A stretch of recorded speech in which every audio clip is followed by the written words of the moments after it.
अम्बां शाम्भवी चन्द्रमौलिरवला परडा उमा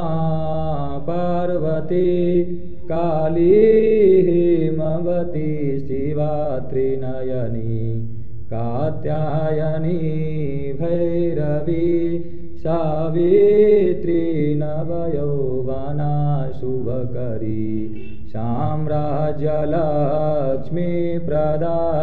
चिद्रूपी परदेवता भगवती श्रीराजराजेश्वरी अम्बा मोहिनी देवता त्रिभुवनी आनन्दसन्दायिनी वाली पल्लवपाणि वेणुमुरली गानप्रिया लोलिनी कल्याणी उडुराजबिम्बवदना धूम्राक्षसंहारिणी